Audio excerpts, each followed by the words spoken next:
सांसद डिंपल यादव जी और अखिलेश यादव जी और समाजवादी पार्टी के हाईकमान से मैं अपील कर रहा हूं कि आपके जो गुंडे हैं, जो मौलाना पर हाथ छोड़ा, क्या आप उनको पार्टी से निकालेंगे? क्या आप उनको पार्टी से निकालने की हैसियत रखते हैं? या फिर मैं आपको एक ऐसा असली सच कैमरे पे दिखाना चाहता हूं कि समाजवादी पार्टी के गुंडे का रवैया हिंदुओं को लेकर अलग है और मुसलमानों को लेकर अलग है। ये कहें या फिर ये कहें कि करनी सेना से उनकी फटती है और मुसलमानों से फटती नहीं है, इसीलिए उन पर जुल्म कर दिया। अब कैसे इसको देखा जाए या कैसे समझा जाए?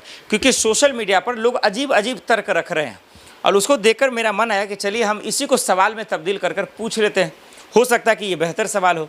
वो ये हुआ, यूँ हुआ, पहले मामला समझ लीजिए, फिर मैं आखिर में यही पूछूंगा अखिलेश यादव से और डिंपल भाभी से कि क्या आप थप्पड़ मारने वाले कुलदीप भाटी को क्या आप पार्टी से निष्कासित करेंगे? क्या आप निकालेंगे? और नहीं तो यही समझा जाएगा कि आपकी पार्टी के अंदर पक्षपात हो रहा है। चलिए पहले पूरा मामला समझते हैं।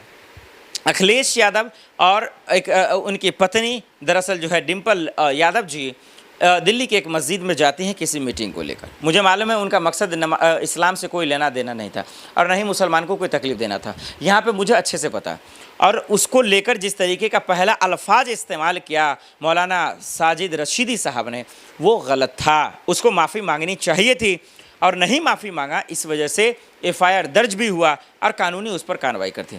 लेकिन कैमरे पर आकर जब सपाई उनको थप्पड़ मार रहे हैं और ये चुनौती भी दे रहे हैं कि दोबारा ऐसा किया तो मार देंगे और चेतावनी भी दे रहे हैं, तो ये तो सरासरी गलत है। मारने का कहाँ से हक हो गया? जब कानूनी कार्रवाई हो रही है फिर आप मारने वाले कौन होते हैं? पहला। दूसरा, अगर आपको इतनी ही चिंता है कि डिंपल जी के बारे में कोई कुछ कहेगा या समाजवादी पार्टी में जितनी महिला हैं उनके लिए कोई कुछ कहेगा तो आप उनको छोड़ेंगे नहीं। तो अभी मामला कुछ ही हफ्तों का है, सिर्फ एक हफ्ता पहले का, कि सांसद इकरा हसन एक शिकायत लेकर दरअसल कार्यालय में जाती हैं और ADM साहब उनको निकाल देते हैं। वहाँ पर सपाई मर गए थे क्या? ये कुलदीप भाटी को क्या कैंसर हो गया था? क्या इनके दिमाग में जो है दरअसल कीड़ा भर गया था? क्या वहाँ पर मर्दानगी ख़त्म हो गई थी?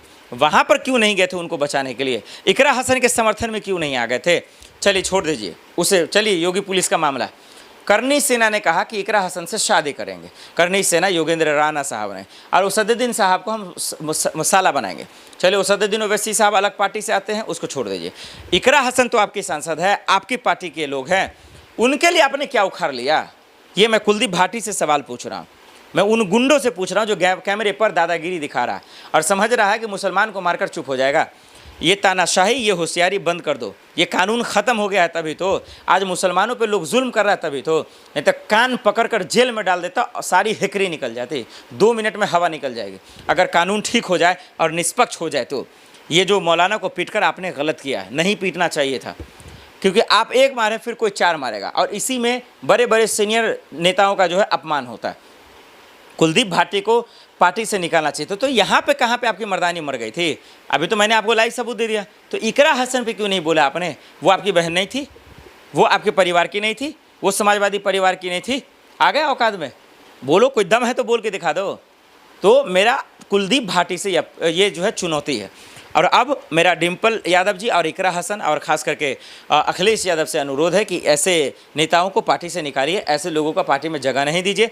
हाँ, मौलाना साहब ने जो गलती की है, साजिद रशीदी साहब ने, कानूनी कार्रवाई हो रही है, FIR दर्ज हुआ है। वो अब जैसा होगा योगी पुलिस अपना उनको जेल में डालेंगे अगर ज़्यादा ख़राब है। हालांकि उनका इंटेंशन भी नहीं था, वो इस्लामिक तौर पर ऐसा कह रहे हैं, लेकिन फिर भी अल्फाज गलत थे, इस बात को समझना पड़ेगा।